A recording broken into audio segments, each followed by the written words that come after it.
Muito boa noite. Estamos começando mais um Diálogo ANSUR. Os Diálogos ANSUR, como sempre, são desenvolvidos pelo Instituto Sul-Americano para a Cooperação e a Gestão Estratégica de Políticas Públicas, o Instituto ANSUR. Temos sempre também a parceria do Fórum 21 e do portal Rede Estação Democracia, que são também retransmissores das nossas gravações a posteriori. Nós hoje vamos ter uma conversa bastante especulativa, óbvio, a partir dos resultados das eleições americanas, que culminaram com a eleição de Donald Trump, que, diferentemente do que as pesquisas e as sondagens anteriores apontavam, teve uma vitória bastante tranquila, de certo modo, do ponto de vista eleitoral, e não só venceu as eleições para a presidência, como também já construiu maioria no Senado e está muito próximo de conseguir maioria também na Câmara de Representantes. Também conta, diferentemente do seu primeiro mandato, conta também com uma situação bastante tranquila junto à conformação da Suprema Corte.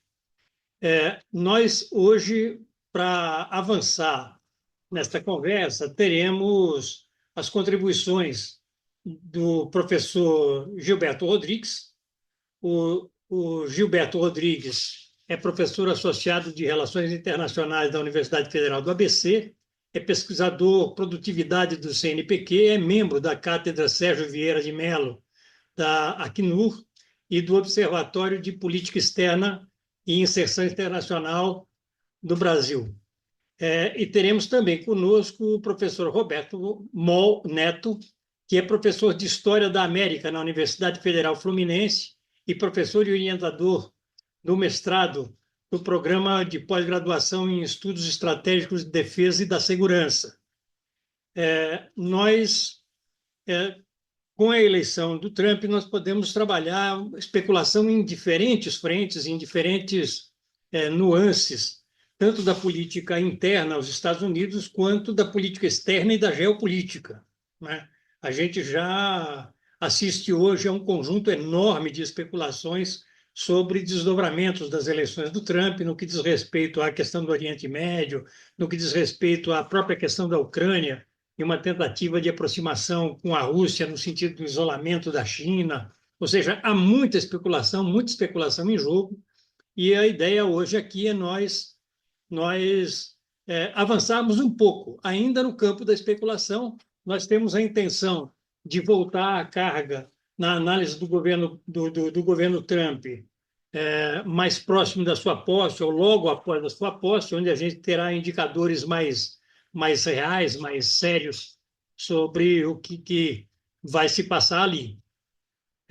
Eu vou solicitar a todas as pessoas que nos assistem pelo YouTube que se inscrevam em nosso canal, o canal Instituto Ansur, que deem o seu like, amplificando a penetração das nossas atividades, e também, se tiverem interesse em serem avisados ou avisadas de futuras atividades, cliquem também no sininho. Abrindo, então, nossos trabalhos, eu vou passar a palavra para o professor Gilberto Rodrigues. Gilberto, com você, por favor. Muito obrigado, Antônio. E, em primeiro lugar, agradecer o convite. Sempre um prazer poder estar aqui com vocês no Diálogo Zansur. Gostaria de cumprimentar a todos os que estão presentes aqui na sala, em nome do meu amigo, o embaixador Tadeu Valadares, cumprimentar todos que estão aqui e saudar a todas e todos que vão nos acompanhar posteriormente aqui nesse nosso diálogo, nessa conversa que, como bem pontuou o Granado, é uma conversa especulativa, né? Então, é possível que algumas questões que eu vou colocar aqui, e em diálogo também com o meu colega Roberto Mó, a quem cumprimento também, vamos ter esse diálogo aqui nós dois, e é possível que algumas das questões possam ser vistas ou percebidas como questões óbvias, outras menos, mas nós estamos agora no momento de um grande caldeirão de opiniões que são muitas vezes ou convergentes ou contraditórias, e a gente vai tentar fazer um esforço para identificar alguns elementos que talvez possam ser mais críveis, né?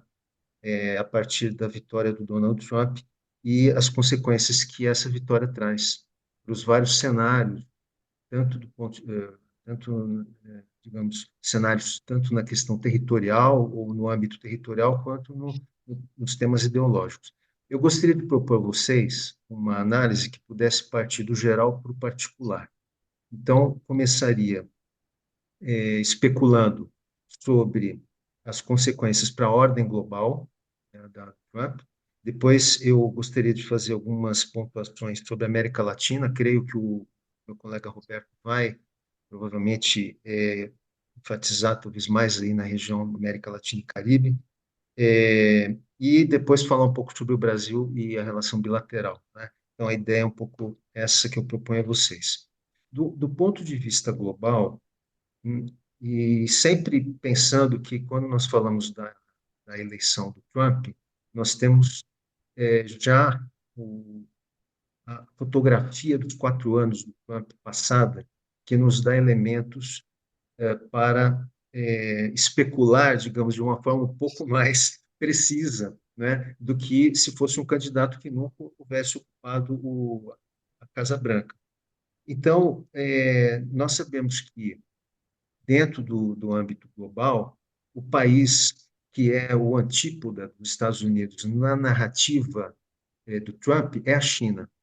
A China é o país que se coloca como antípoda, né, nessa narrativa da ultradireita do Trump. E então isso acho que é importante, né, e depois eu acho que quando abrirmos para o nosso diálogo é importante a gente poder também trocar diferentes expressões, mas eu não vejo que isso haja mudado. E não só não vejo que mudou, como creio que pode se acirrar essa disputa entre Estados Unidos e China. As explicações são várias, não sei se é o caso da gente entrar aqui, mas sabemos que a China, dentro da corrida tecnológica, está a passos largos nessa corrida e em alguns pontos já se vê ultrapassando os Estados Unidos, né? E aí estamos falando de transição energética, estamos falando de inteligência artificial, né? Estamos falando de ciência e tecnologia e inclusive em corrida espacial. Então, a China é o grande objetivo, a meu ver, e o Trump vai recuperar digamos, dessa disputa. Talvez alguém possa dizer, mas a China não é per se uma antípoda dos Estados Unidos, independente do Trump, Biden agora, Trump depois.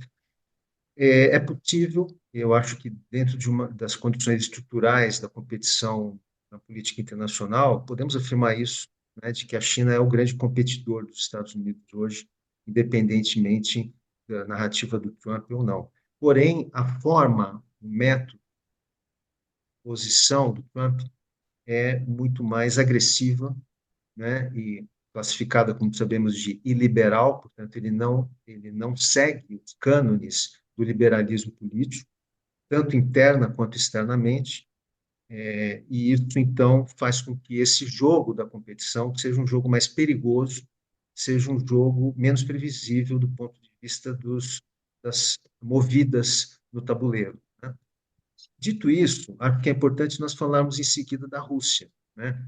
E também há uma especulação de que o Trump tem uma boa relação com Putin, né? Uma boa relação que também não pode ser tão exponenciada, não pode ser tão transparente, porque isso comprometeria, inclusive, a posição do Trump dentro dos Estados Unidos. Mas, tendo em vista a legitimidade que o Trump obtém com essa vitória, que nos surpreendeu a todos e todas por ter sido uma vitória cachapante, né? Quando as pesquisas não apontavam isso, até a última hora, até o último minuto, ganha no voto, ganha no colégio eleitoral, ganha maioria no Senado e ainda não temos, nesse momento, o quadro da Câmara dos Deputados, mas há indicativos de que a chance de ganhar também ali é grande. E sabemos que na Suprema Corte já tem maioria, inclusive maioria que propiciou ao próprio Trump imunidade contra os processos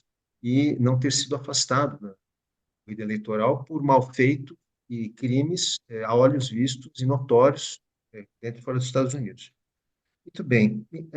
No que diz respeito, então, à relação com a Rússia, nós já tivemos, nesse pouco espaço de tempo, alguns indicativos de que o Trump vai ter uma postura diferente, né?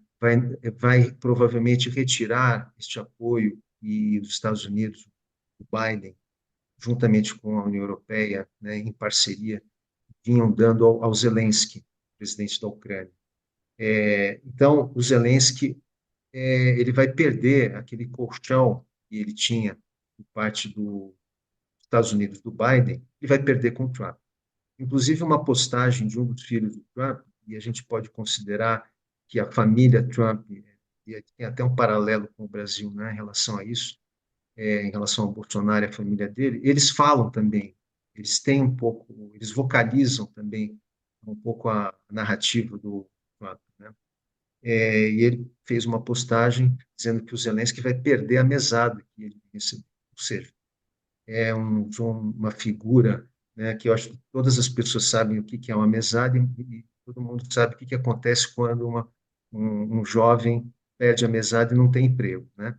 Vai ficar numa situação bem difícil. E isto pode estar conectado também a essa posição dos Estados Unidos em relação à China, que considera a China como seu verdadeiro opositor e não a Rússia, né?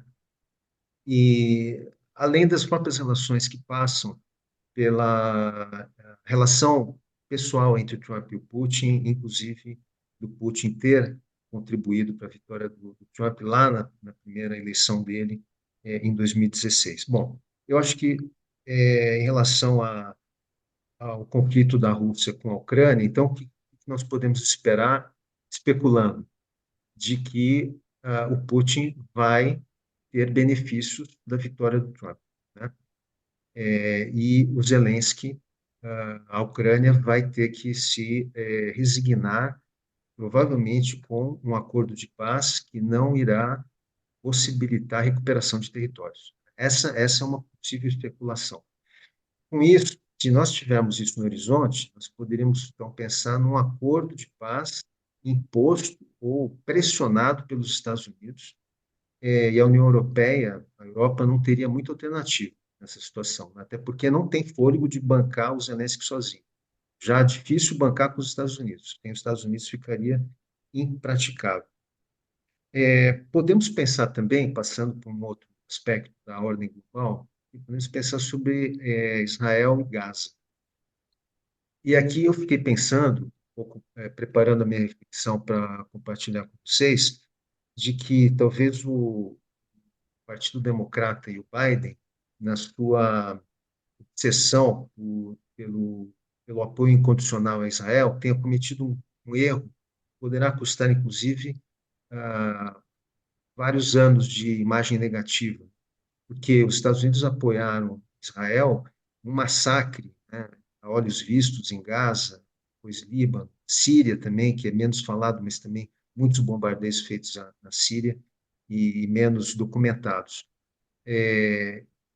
Temos, então, um quadro aí de genocídio, crimes de guerra, crimes contra a humanidade, Corte Internacional de Justiça, com processos contra Israel, Tribunal Penal Internacional, com pedido de mandado de prisão contra Netanyahu. Ou seja, é um quadro totalmente desfavorável a Israel. Mesmo assim, os Estados Unidos apoiaram. E agora,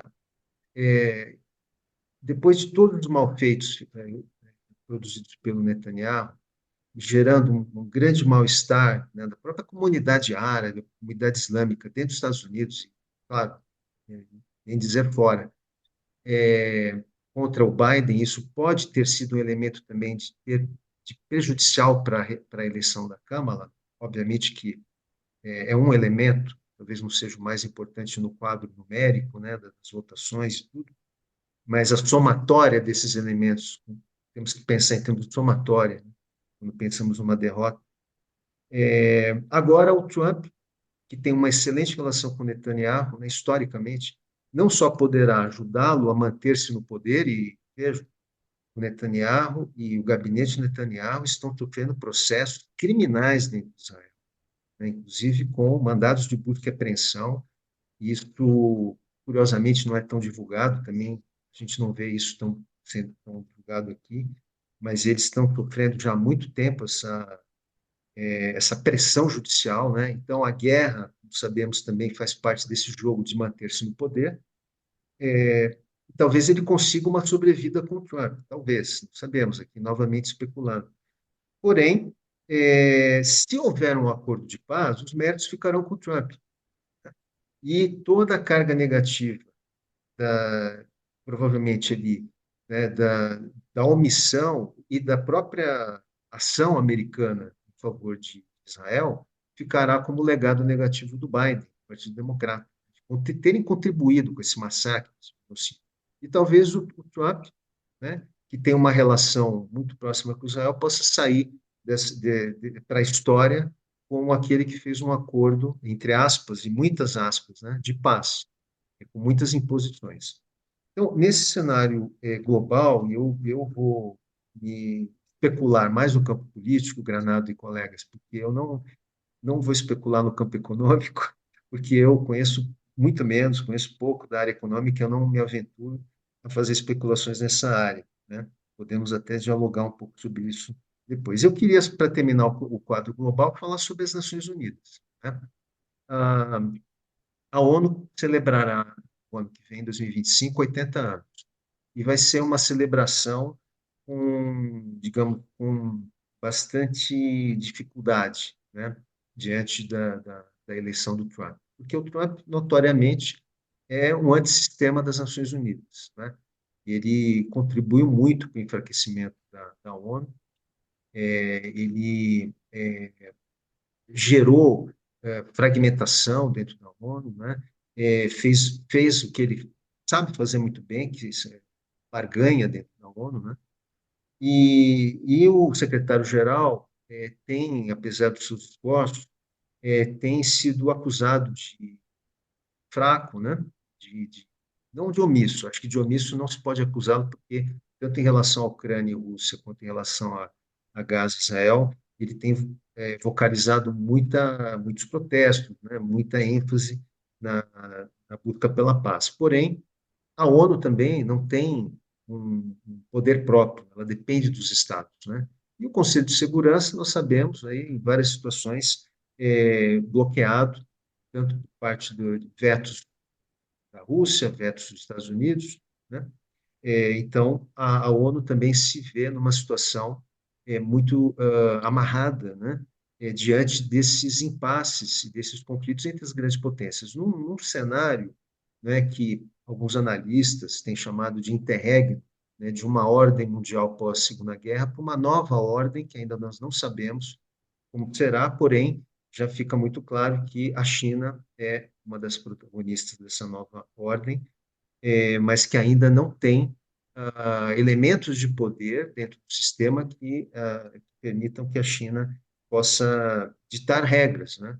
Como os Estados Unidos ditam e os países da OCDE, nessa ordem pós-Segunda Guerra, conformada, né, pelos grandes vencedores da guerra. Dito isso tudo, eu queria passar para o cenário nosso, regional, América Latina e Caribe. Nós, é, América Latina e Caribe enfrenta o Trump, né, se vê em face do novo mandato do Trump, fragmentado. Nós temos uma América Latina fragmentada, do ponto de vista ideológico, do ponto de vista político. A Unasul deixou de funcionar, o Mercosul está paralisado, ah, e a América Central, como bloco, também está comprometida devido a diferentes visões de como a integração deveria ser realizada. Mas eu queria focar em alguns países específicos, que, a meu ver, poderiam tanto aderir de maneira muito contundente ao projeto trumpista, quanto se colocarem em oposição. Né? Um país que certamente é um, digamos, aderente de primeira hora é a Argentina de Milei. Né? A Argentina de Milei, porque Milei está na mesma chave de narrativa do Trump dentro dessa ideia de uma ultradireita global. Então, provavelmente, o principal interlocutor do Trump na América Latina passará a ser o Milei. Embora a Argentina não seja um país que pode causar um impacto maior, né, do ponto de vista político, mesmo econômico, muito menos econômico. E aí, nesse cenário, nós vamos ter México, com uma recém-possada presidenta, né, de esquerda, porém, se ela seguir o mesmo caminho do López Obrador, né, a Cláudia Sheinbaum seguir o mesmo caminho, vai ter boas relações com o Trump. Pelo menos o López Obrador teve essas boas relações. E aí, isso não é uma boa notícia para, por exemplo, a questão migratória, né? E se a gente pensar em termos de migração forçada, principalmente, quando o fluxo é intenso, né? Mas ainda é um grande ponto de interrogação e é até difícil especular sobre o que vai ser a relação da Cláudia Sheinbaum, porque ela aparentemente também não, ela tem um estilo dela diferente, segue uma mesma linha ideológica do Lopes Obrador, mas também vai querer colocar a sua identidade. Não temos ainda muita especulação. O que talvez possamos especular é de talvez uma proximidade maior com o Brasil, coisa que não houve. No finalzinho do governo Lopes Obrador, na tentativa de fazer uma triangulação Brasil-Venezuela-México, no caso da Venezuela, mas foi bem no finalzinho. Lopes Obrador, muito conhecido pelo seu pouco apetite internacional. Esse Cláudio Sheinbaum tenha uma outra pegada nessa área. No caso da Colômbia, Petros é um, poderia ser um objetivo também dentro dessa narrativa trumpista anti-esquerda, porém o Petros ele também já está com bastante problemas internos, né? Ele tem um cenário doméstico bem problemático, então ele também não tem muita margem de manobra nesse momento para se colocar ou para liderar algum processo junto com o Brasil, pode até também ter alguma aliança com o Brasil para fazer aí uma barreira de contenção, né? Pensando nesse aspecto. É, falando do Brasil, embora eu vou deixar o Brasil por último, porque aí a gente já entra na terceira e última parte que eu queria colocar, que é a nossa relação bilateral. Falando da Venezuela, né? A Venezuela foi um grande objetivo do Trump no primeiro mandato, inclusive contando com o apoio do Bolsonaro para uma tentativa de invasão. Nós testemunhamos isso, foi um momento muito ruim da política externa brasileira, porque quebrou um paradigma digamos assim, um paradigma de linha de continuidade da nossa política externa, inclusive a própria política externa militar, na época da ditadura militar, foi preservada, né? Quando os militares colocaram a favor da Argentina, na Guerra das Malvinas, né? Todo o episódio do desmonte da desarme do avião britânico, que foi obrigado a pousar no Brasil, né, e só foi permitido que esse avião pudesse decolar desarmado. Né? Então, isso foi um sinal claro de que o Brasil estava contra qualquer tipo de intervenção na nossa região. Quer dizer, uma região que é uma zona de paz, né, desnuclearizada.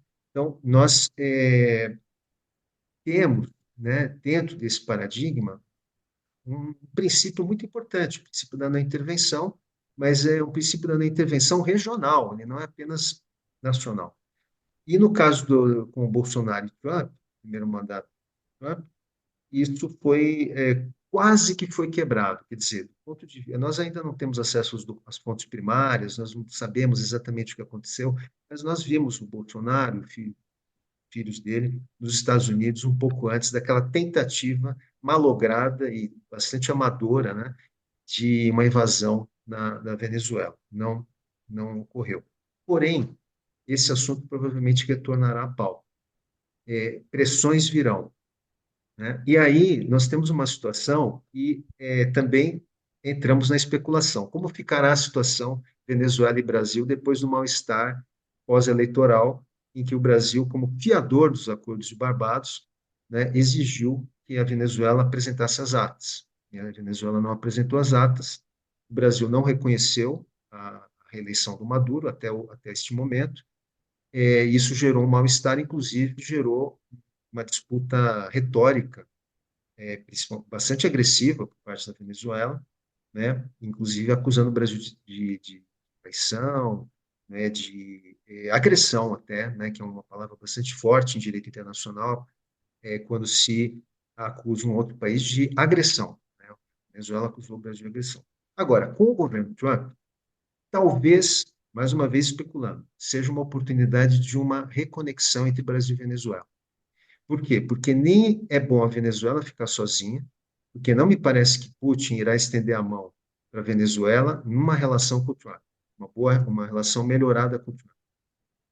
E, ao mesmo tempo, o Brasil pode ser, sim, uma barreira de contenção contra intentos estadunidenses na América do Sul contra a Venezuela. Lembrando que existe um argumento que o Trump poderia invocar para despachar tropas, despachar é, navios, porta-aviões, por exemplo, para a América do Sul, para proteger a Guiana, porque a Venezuela ela ameaçou de invadir a Guiana, né? E internamente decretou uma lei, aprovou uma lei no Congresso, na verdade foi aprovado pela Assembleia Nacional Venezuelana, decretando que o território de Essequibo é venezuelano. Então, existe, de maneira contínua, não interrompida, uma ameaça à soberania da Guiana. E isto poderia ser invocado pelos Estados Unidos, obviamente que depois de debates na OEA, depois de uma série de, vamos chamar assim, de salamaleques diplomáticos, aí poderia ter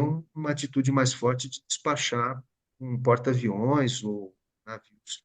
Então, aí nós temos que lembrar que a única forma de tropas venezuelanas entrarem na Guiana é através do Brasil. O Brasil é o país que impede qualquer passagem de tropas da Venezuela para a Guiana. Então, o Brasil tem um papel importante aí e nós teríamos que ver em que medida a diplomacia brasileira, o Itamaraty, e eu diria até mais, os atores que atuam na política externa estarão em condições de fortalecer a posição brasileira em relação a isso, né?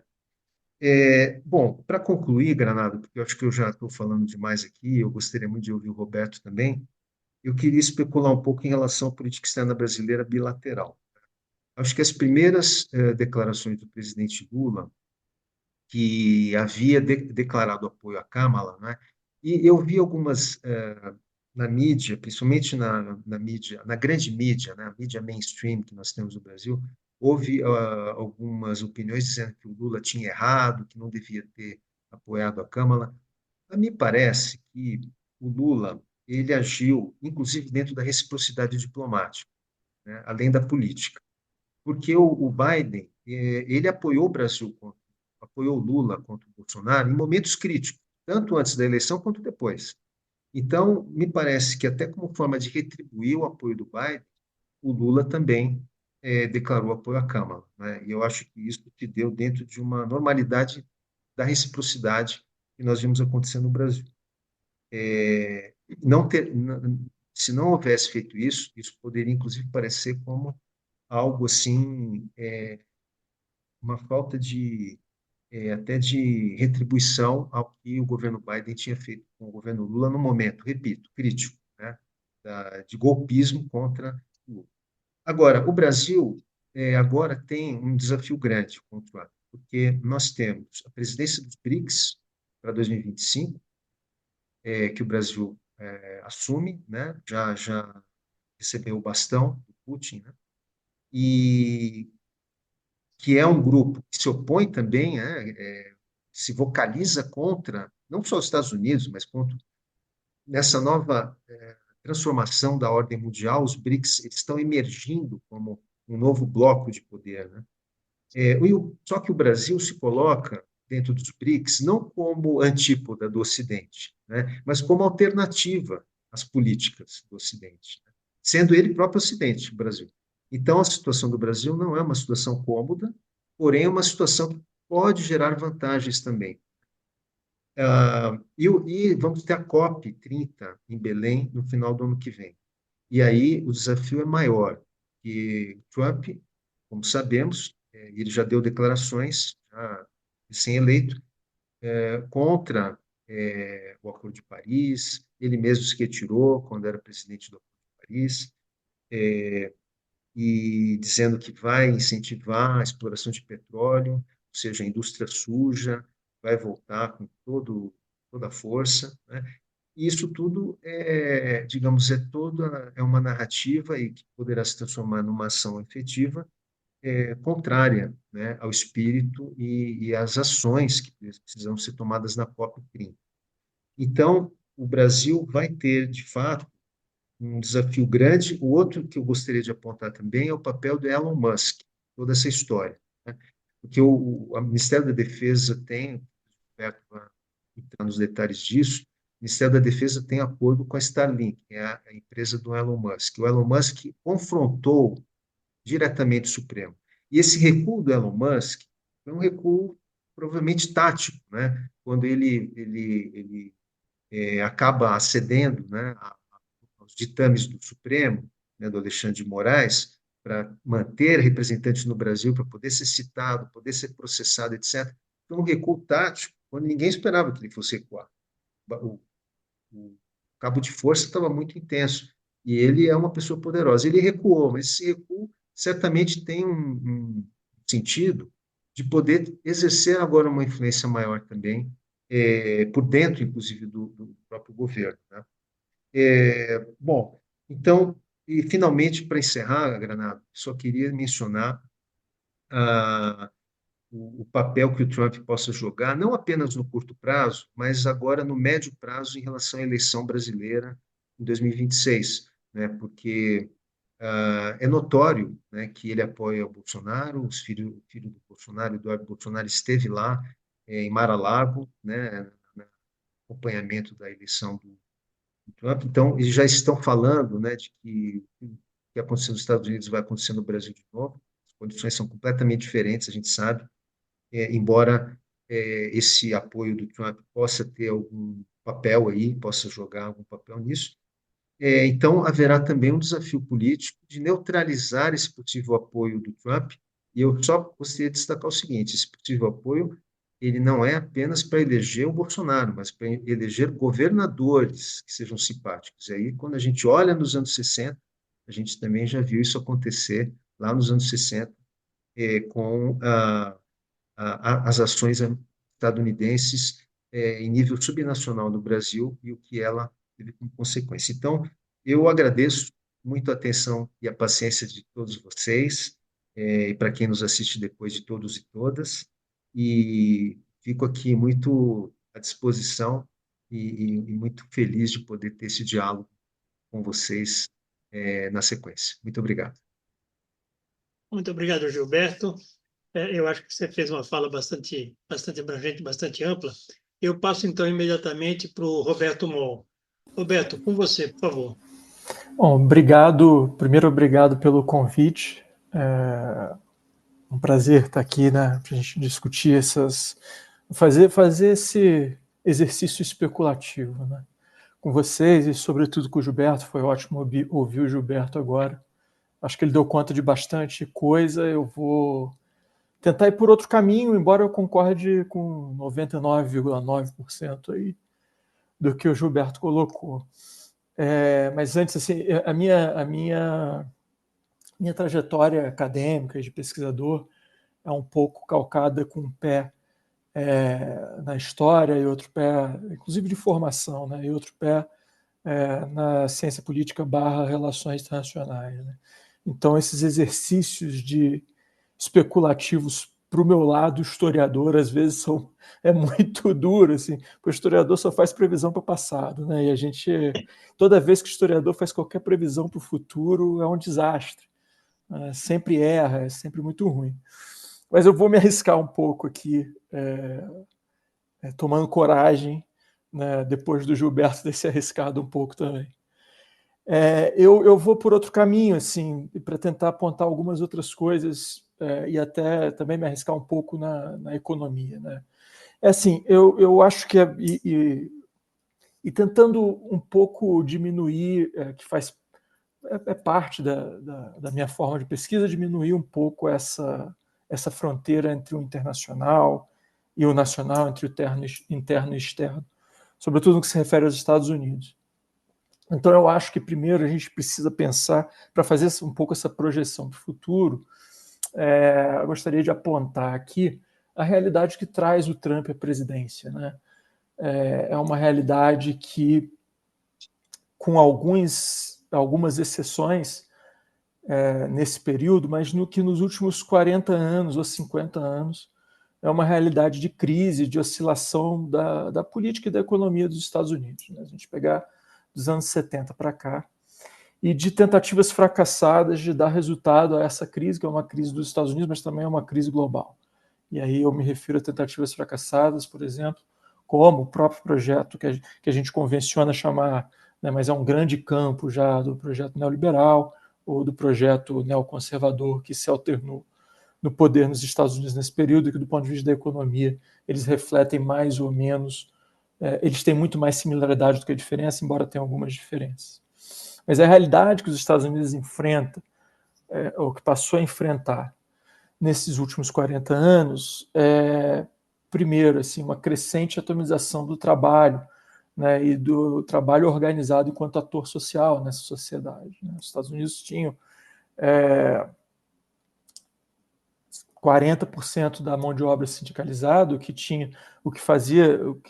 que tem efeitos dominó, né, para o restante da sociedade das relações de trabalho. Isso na década de 70, e de 70 para cá, esses dados eles refletem uma curva reta descendente, né? Então, em nenhum ano de 70 para cá, a sindicalização aumentou, em todos os anos ela diminuiu, salvo o dado do último ano, que eu acho que houve um pequeno aumento, mas assim, pequeno mesmo, da ordem dos centésimos. Então, a sindicalização dos Estados Unidos hoje é de em torno de 9%, né, e no mercado privado é em torno de 5%.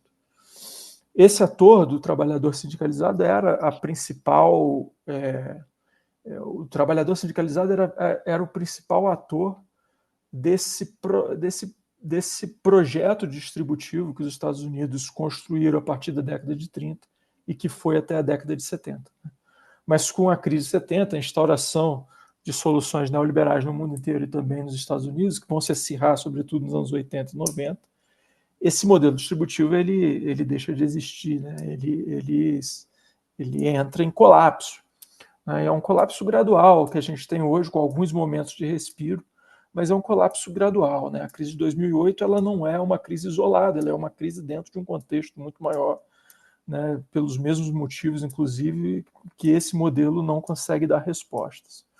Então, mais do que tudo, o Trump e eu não estou dizendo que ele não tenha políticas econômicas neoliberais, ele tem, a gente pode até discutir isso depois, mas ele não é exatamente um representante do neoliberalismo ou do neoconservadorismo nos Estados Unidos, mas ele é muito mais um reflexo negativo, né, da crise que esses dois modelos, que eu diria que está no mesmo campo, né, mas que esse modelo proporcionou aos Estados Unidos.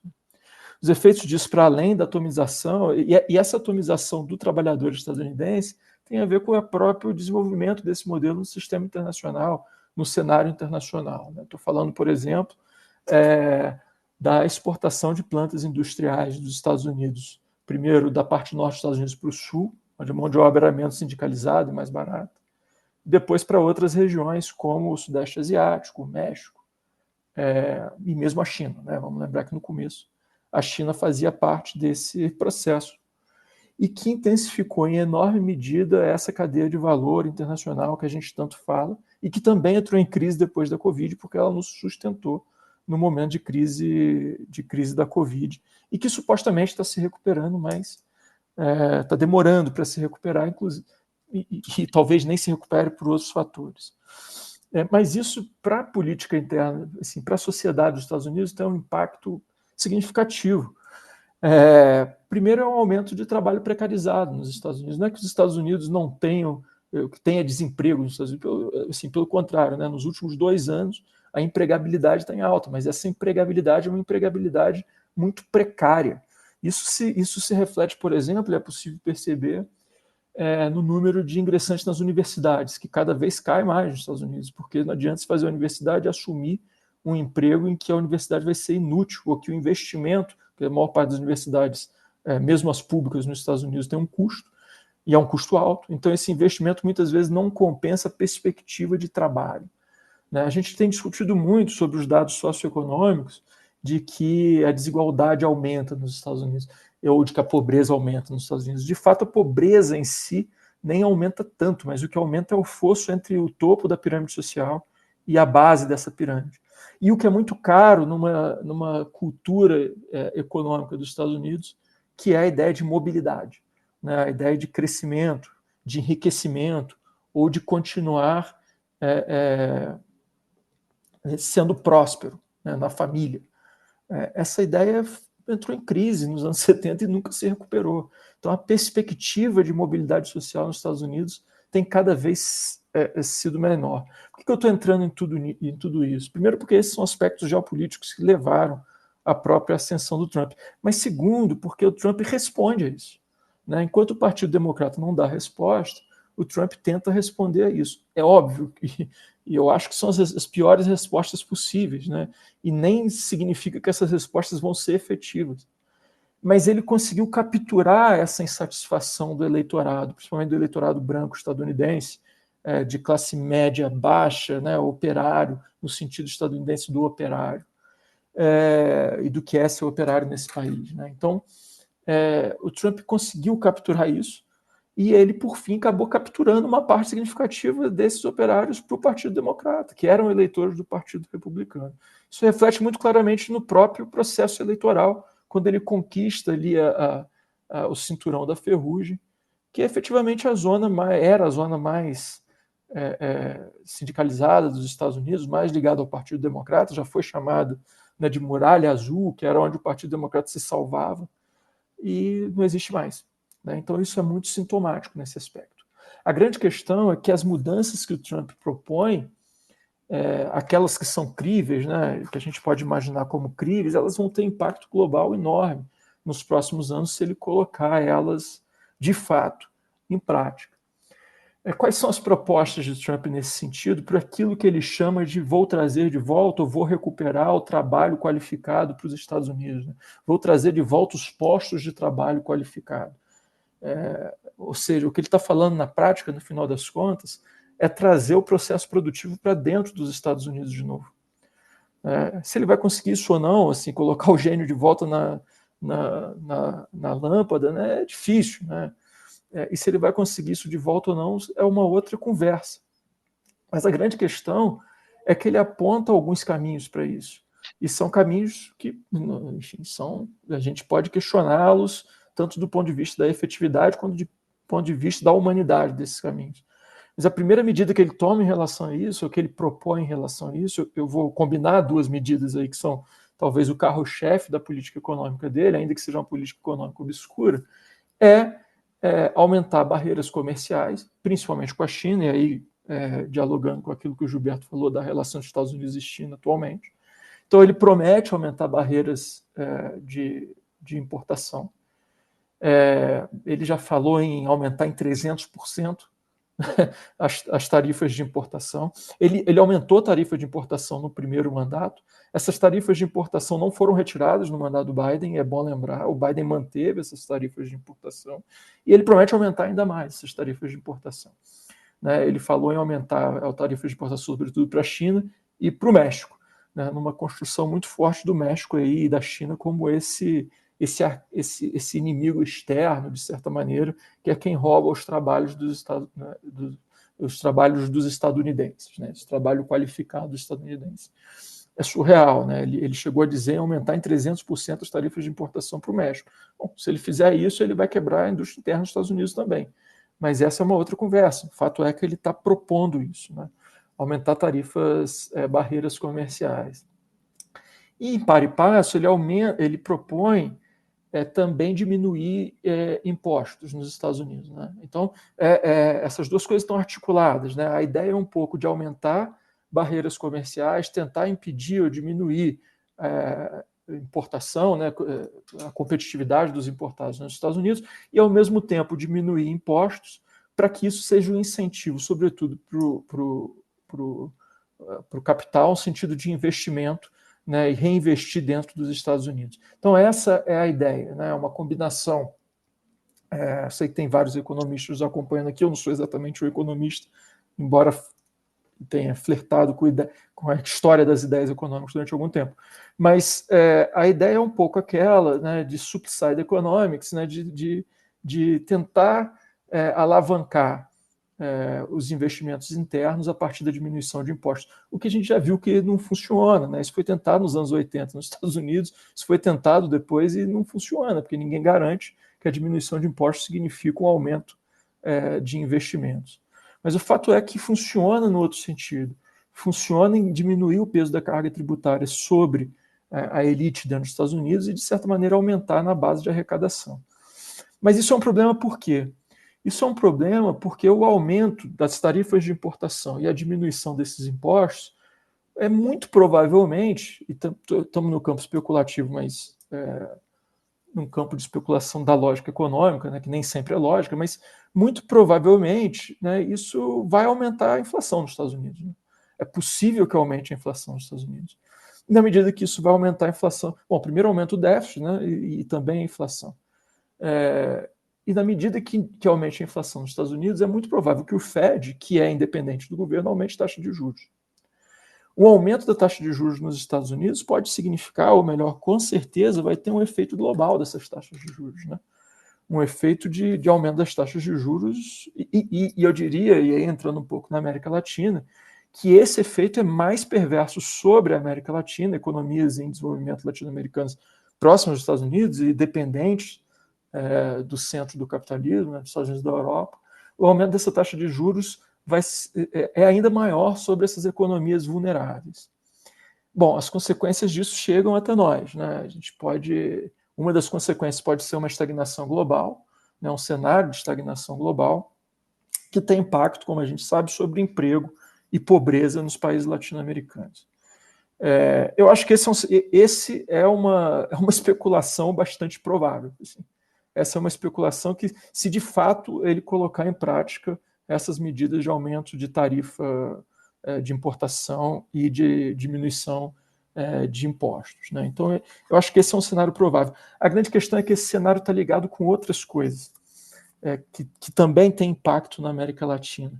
A primeira, e aí eu vou recuperar também uma coisa que o Gilberto falou, a primeira é que isso pode gerar foi um temor durante o primeiro governo Trump, e acho que esse temor vai voltar, que é o temor de uma guerra comercial, né, de uma guerra comercial global. E o perigo dessa guerra comercial global, em grande medida, para a América Latina, pode ser uma fragmentação ainda maior da América Latina enquanto bloco, né, porque se essa guerra econômica global aí opõe Estados Unidos, China, um pouco União Europeia, o que a gente pode começar a observar é uma desagregação dos países periféricos no sistema para qual polo vai aderir nessa guerra global. Né? E numa América Latina que já está fragmentada, isso é um elemento de mais fragmentação ainda para a América Latina.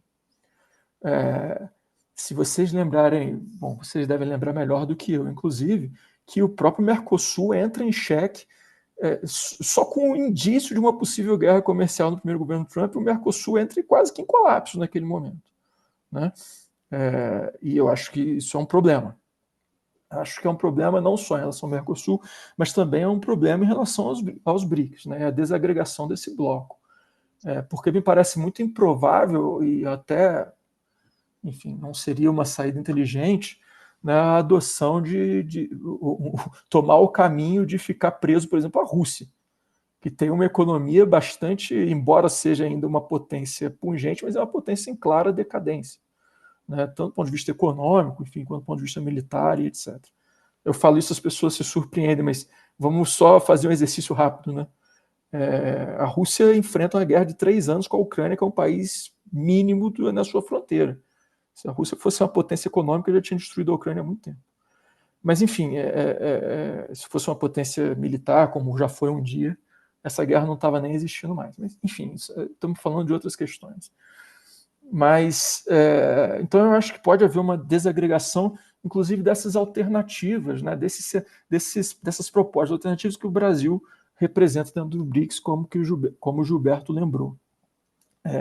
E isso, obviamente, tem um impacto interno no Brasil, enfim, interno nas políticas da América Latina, porque, associado a esse cenário de desagregação regional e associado a um cenário de possível piora econômica nos países da América Latina, certamente a gente vai ver um impulsionamento de candidatos que representam aquilo ou que representam uma aliança estrita com o Trump. Então, se a América Latina estava, do meu ponto de vista, num cenário de pelo menos contenção dessas ondas de extrema-direita, a gente vê isso agora no Uruguai, né, com a Frente Amplio muito provavelmente vencendo a eleição no Uruguai nos próximos dias. Mesma situação no México, né, ou mesmo a Bolívia, que resistiu a um golpe, vamos lembrar, né? A Bolívia resistiu a um golpe durante o governo Trump, eu vou voltar nisso depois. Então, se a gente estava num cenário na América Latina de contenção dessa extrema-direita, eu acho que essa contenção fica mais difícil. E fica mais difícil porque a extrema-direita se alimenta desse cenário de crise que a própria estrutura ou o próprio projeto econômico do Trump pode aprofundar na região. Então, acho horrível, assim, o cenário é muito ruim nesse sentido, né? E isso, quer dizer, encontra um cenário no qual se pode fertilizar novamente, com o apoio da maior potência do mundo, com o apoio de uma figura como Trump, novas figuras da extrema-direita ascendendo politicamente na América Latina. O México, assim, o Gilberto falou do México, mas o México é sempre uma exceção na América Latina. Né? Isso é muito curioso em termos de política, e ultimamente estava sendo muito curioso também. A América Latina entrou, enquanto o restante da América Latina entrava na onda rosa, o México tinha um governo mais conservador. Enquanto a América Latina entrou na extrema-direita, o México teve um governo de esquerda. O México tem um pouco essa característica. Existem até teorias sobre isso. Mas a própria relação do México com os Estados Unidos e dos governos de esquerda do México com os Estados Unidos é muito mediada, né, pelos acordos econômicos de livre comércio, né, que antigamente era o NAFTA e agora é o USMC. Né? E vamos lembrar que o Trump,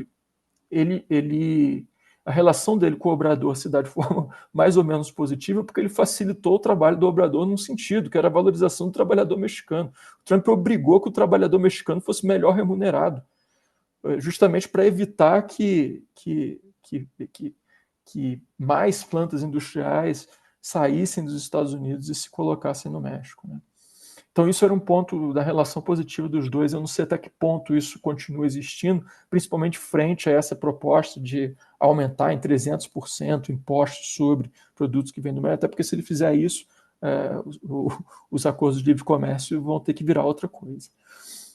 E um outro problema que a América Latina vai acabar enfrentando em relação aos Estados Unidos, que está nesse cenário, é o problema da imigração. Né? O Trump promete deportar não sei quantos milhões de latinos que vivem nos Estados Unidos, e a imigração ela tem alguns fatores, a imigração da América Latina para os Estados Unidos ela tem alguns fatores importantes na economia e política latino-americana. Primeiro, do ponto de vista político, é um desafogo de tensões políticas. Né? A gente não vive isso de uma forma muito objetiva no Brasil, porque a imigração de brasileiros para os Estados Unidos ela tem toda uma característica particular, mas a gente vê isso na Venezuela claramente. Né? Quando a imigração venezuelana se dá para os Estados Unidos, daquela classe média ou classe alta venezuelana, que sai da Venezuela em função do governo Maduro. Mas também na América Central, né, as tensões políticas, as tensões em torno da fragilidade econômica da América Central, elas se expressam no aumento da imigração de centro-americanos para os Estados Unidos. Mais ainda, né, tem países da América Central cuja remessa de dólares de imigrantes centro-americanos desses países nos Estados Unidos para dentro desses países é um fator econômico importantíssimo para essas economias. Então, se a gente vai imaginar, principalmente em relação à América Central, de que essas tensões sociais, na medida em que a imigração vai sendo contida dessa maneira, né, as tensões sociais tendem a aumentar na América Central e aqueles recursos que são significativos que vêm de remessas tendem a diminuir. Isso vai ter um impacto político e econômico enorme sobre a América Central também, né, de canalização dessas tensões. E num cenário de possível aumento de juros, pobreza e estagnação econômica, isso ainda piora mais, né? E o México, nesse sentido, e só para voltar para o México, né, tem que estar afinado com o Trump de certa maneira, porque esse fluxo migratório também causa, aos olhos do governo mexicano, problemas, porque ele passa de forma territorial pelo México, né? Então, no primeiro governo Trump já havia um acordo do Obrador com o Trump de tentar limitar o fluxo migratório na fronteira do México com a Guatemala. Então, acredito que a violência na fronteira do México com a Guatemala vai acabar aumentando muito em função da pressão do governo dos Estados Unidos sobre o controle de fronteiras ao sul. Isso também é um problema para o restante da América Latina. E assim, já para ir concluindo algumas coisas, né, eu acho, e ainda falando um pouco da América Latina, eu acho que, do ponto de vista mais prático, inclusive, né, em relação a alguns países, a gente falou em Venezuela, eu não, e aí eu sou um pouco mais, não sei se otimista é a palavra certa do que o Gilberto, mas eu não acredito que o Trump vá se aventurar nenhuma política externa muito agressiva em relação à Venezuela, do ponto de vista de invasão tradicional militar, né? Nem sobre a Venezuela, nem sobre nenhum país da América Latina. Eu acho isso bastante improvável. Um dos pilares de sustentação do Trump é justamente a promessa de que ele vai reduzir os gastos com política externa e com intervenções militares fora dos Estados Unidos.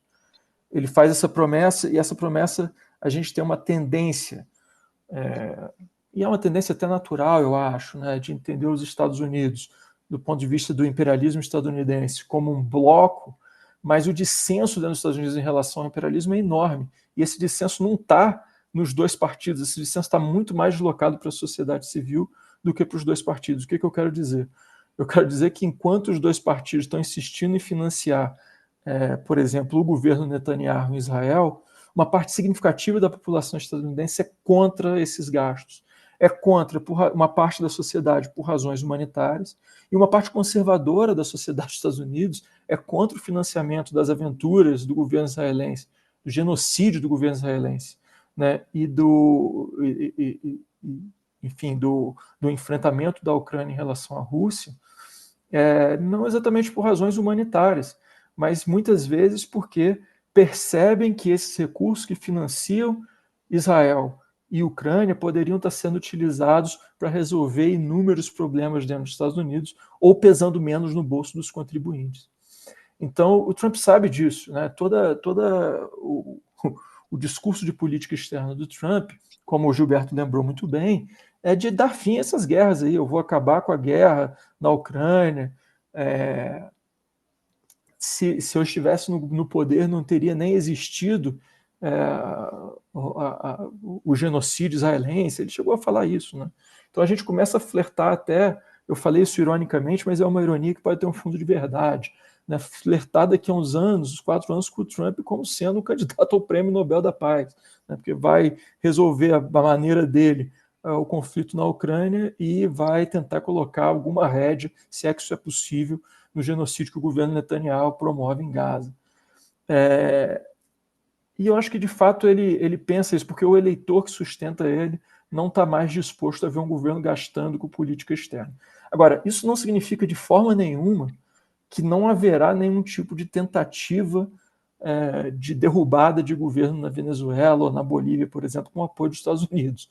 Isso é uma outra conversa, né? Eu acho que, e aí independente de Venezuela ou de outros lugares, eu acho que um governo Trump ele tem uma série de mecanismos, né, para interferir em eleições na América Latina, privilegiando candidatos da extrema-direita. Sejam essas eleições, seja isso feito de forma direta ou indireta. E aí eu vou voltar ao caso da Bolívia e aquilo que o Gilberto também lembrou, que é a participação do Elon Musk nesse governo, a possível participação do Elon Musk nesse governo. Ora, o Elon Musk ele tem, contraditoriamente a tudo que o Trump diz, é o que ele mesmo fala, o Elon Musk tem uma parte significativa da produção dele na China, inclusive da produção de baterias na China. E o Elon Musk tem um interesse enorme na região chamada Triângulo do Lítio, na América Latina, que envolve Bolívia, Argentina e Chile. E aquele golpe que a gente assistiu no Chile há uns anos atrás, se vocês lembrarem bem, o Elon Musk foi acusado de ter financiado esse golpe na Bolívia. E ele foi para as redes sociais e disse que ele e os Estados Unidos têm direito de financiar golpe em qualquer lugar do mundo mesmo. E ele falou isso nas redes sociais, ele próprio.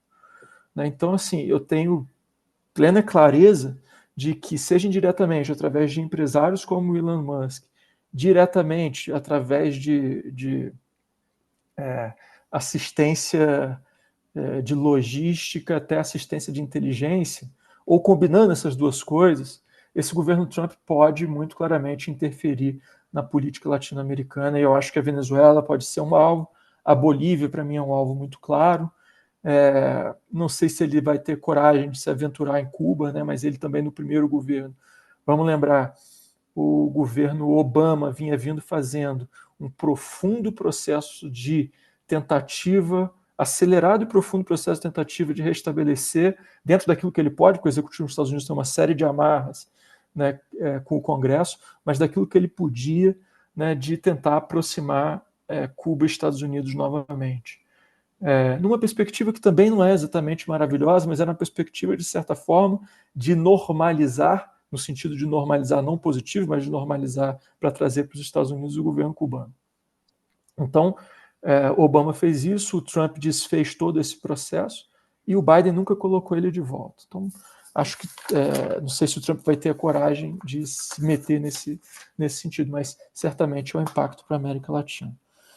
E só para concluir agora de verdade e reforçar alguma coisa que o Gilberto falou, eu acho que vai ser um momento de enfraquecimento muito grande das organizações internacionais, principalmente da ONU, que já vem sendo questionada, mas também da OTAN, por exemplo, porque o Trump promete diminuir financiamento sobre a OTAN, diminuir financiamento sobre a ONU, se retirar dos acordos sobre clima, por exemplo. Então, eu acho que a gente vai assistir um retrocesso muito grande, um enfraquecimento dessas organizações internacionais. Obrigado, é isso. Eu posso ter esquecido alguma coisa e a gente conversa. Muito obrigado, Roberto. Eu acho que as duas falas mostram que a gente realmente está especulando e especulando bastante, né? Não está especulando pouco, né? A gente tem muito pouca base de informações ainda para avançar. Mas eu acho que foram duas falas importantíssimas. Eu quero abrir para os participantes aqui para questionamentos, para pequenas intervenções. E eu queria só pedir depois, nas falas futuras, tanto do Roberto quanto do Gilberto, ou de quem mais queira fazer, que vocês aprofundassem um pouco o tema do governo Trump e os riscos climáticos, né, que é uma questão que vem se colocando de maneira forte nas especulações sobre o futuro governo Trump. Boa noite a todos, né? Tudo bem? Para quem não me conhece, inclusive o prazer, Roberto, prazer, Gilberto. Eu sou o Samuel Spellman. Eu coordeno o curso de especialização em China Contemporânea da PUC Minas e também coordeno o de mudança global do clima, também na PUC Minas, né? Eu acho que para a gente pensar, e eu tive o prazer assim de começar com política internacional, estudando de fato política interna americana e de como é que a projeção dos níveis se comporta, né? Ou seja, como é que não só o jogo da eleição presidencial, mas o que vem agora e depois e como isso se dá nessa reorientação, é, eu de fato acho que eu começo a fazer uma terceira voz aqui, no sentido da gente pensar o que é um Trump agora e não um Trump de 2016. Eu acho que existem níveis de intensificação do poder de uma presidência da República nos Estados Unidos que vão ser abertos agora que você tem uma Suprema Corte, um Senado e uma Câmara, sinceramente, mais alinhada a um projeto presidencial, de que você tem uma experiência acumulada na gestão Biden que não retorna a um patamar do Barack Obama de intervenção, e de que você tem, de fato, assumido em documentos de Estado o quê? Uma multipolaridade, agora a americana, que não é a nossa multipolaridade do sul global, mas é uma multipolaridade que assume que existem duas outras potências de nível global, Rússia e China, e de que o tabuleiro global se comporta, portanto, desde esse ponto de vista. Existem agora estados intermediários assumidos, Os Estados Unidos se colocam no governo Trump como um país em desenvolvimento. Eles voltam aqui a pleitear talvez esse termo, não em termos de OCDE diretamente, mas a gente volta, na verdade, a ter um partido republicano que pensa a transformação das forças produtivas nos Estados Unidos. E isso acontece de forma assumida. E eu não falo aqui para colocar que vai haver um rompimento com o neoliberalismo de forma ideológica explícita, não. Muito pelo contrário. Mas que a gente talvez esteja olhando um fenômeno novo. Tem uma questão interna que já começa a se projetar como política de governo, que vai nos afetar aqui na América Latina de forma significativa, que é a reorientação do crescimento, como acho que foi o professor Roberto que assinalou, do crescimento do sul dos Estados Unidos, crescimento econômico do sul. A Flórida cresceu numa taxa estupenda nos últimos anos. O Texas teve um crescimento, acho que de 5,4, fica um pouco acima da média chinesa. Vocês têm o começo do que é um processo de reshoring, mas o reshoring é a moda estadunidense, ou seja, a transferência de certas fábricas de alto padrão e de alto valor agregado para esses parques industriais no sul dos Estados Unidos, para Austin, para San Antonio, para Tallahassee, Fort Lauderdale. Vocês vão ter assim toda uma nova política econômica do sul dos Estados Unidos, que eu concordo muito, a gente já viu isso antes, né, nos anos 60 e 70. Mas o que é que isso coloca para adiante agora? A gente vai ter uns Estados Unidos um pouco mais ousado na política externa, mas que isso não implica diretamente no conflito direto com as outras potências globais. Não, portanto, eu concordo que, evidentemente, quando a bandeira da eleição foi de fato a paz na Ucrânia, a gente tem um cenário muito favorável a isso, não é? Pelo menos nos próximos meses, o que não implica numa concretização, evidente. Mas do outro lado, a gente tem uma mudança sistemática do que é a orientação para o confronto direto com a China. Então, isso tem que ser colocado diante, porque do lado chinês, a gente tem considerações onde todos os mais territoriais das Filipinas agora têm basicamente uma nova legislação interna que altera essa dinâmica de fronteira. Existem novas bases militares sendo colocadas no país. A gente tem uma dinâmica de aproximação ali que ambos os governos fizeram com o governo na República da China, né? Ou seja, o governo autônomo lá em Taiwan. E a dinâmica do cerco vai continuando a avançar, mas a maneira trumpista. A questão mesmo que se coloca é que isso também parte de uma estratégia de remodelamento, inclusive das estruturas militares no leste asiático, para, de fato, mudar como é que funciona um batalhão de guerra para o Pacífico, como é que você utiliza toda essa agenda futurista de drones aquáticos e tudo mais. Mas eu estou colocando isso, pessoal, porque uma tecnologia de gestão do espaço marítimo que serve para a Ásia, serve para o Caribe também, sabe? Não tem, ninguém estava parado nos últimos meses sem mexer nisso tudo, não, e vocês sabem muito bem o que eu quero dizer com isso. Então, em termos francos, os Estados Unidos voltaram, né? A questão mesmo é como eles vão se comportar daqui adiante e qual a dimensão da agenda que vai ser de fato implementada. Mas eu não estou aqui para dizer, parece até que eu mensageiro das más notícias, né? Só que bem-vindos ao século XXI, né? Então vamos ter o quê? Qual a agenda positiva do Trump, né? O sujeito deu sorte, 250 anos dos Estados Unidos, pouso na Lua, Copa do Mundo, isso tudo com uma agenda conservadora. O vice-presidente jovem, millennial, senador do Pro-Ohio, perpetuidade no poder por um tempo histórico. Fico me perguntando se o Biden não vai ser. Me faltou o nome dele agora, como presidente entre o Ford e o Reagan, né? Mas é isso que vai ficar no legado para a gente especular, né? Já que a proposta também é justamente essa. Jimmy Carter. Jimmy Carter. Obrigado. Mas a agenda para a China vai ser, eu acho que de fato, da parte da China, vai haver uma tentativa de manutenção do que já foi posto. Que é o quê? Um relacionamento melhor do nível subnacional, contando que o nacional não se fortaleça. Lembro a vocês que a administração Trump começou com a visita de Estado ao presidente Xi Jinping. Lembro que a viagem pela China, de fato, ela proporcionou, antes de fato da guerra comercial, uma possibilidade de aproximação, de que os termos de troca eles podem ser ajustados, contando que isso seja do interesse dos Estados Unidos. Agora, a conta fica para alguém e pode não ficar para os dois. Você pode muito bem participar de um reordenamento econômico para, basicamente, para os países em desenvolvimento, o que pode ser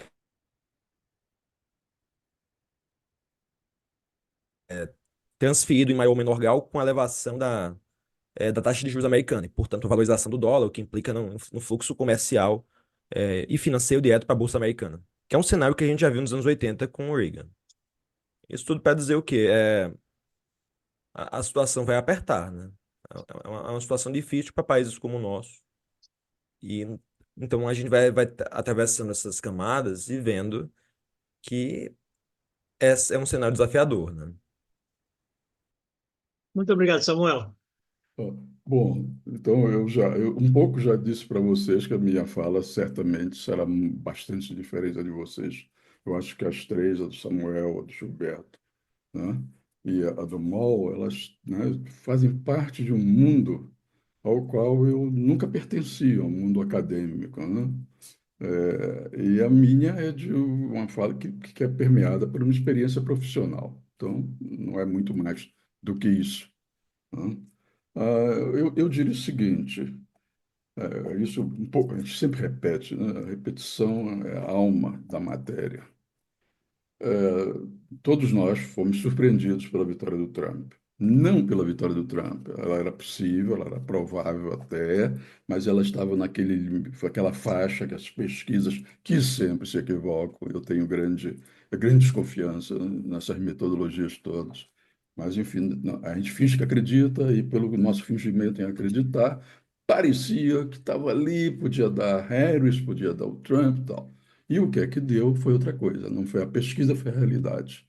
Então, o Trump ganhou tudo o que ele queria, né? Ele já tinha, né, conseguido, vamos dizer, vitórias fantásticas em termos institucionais.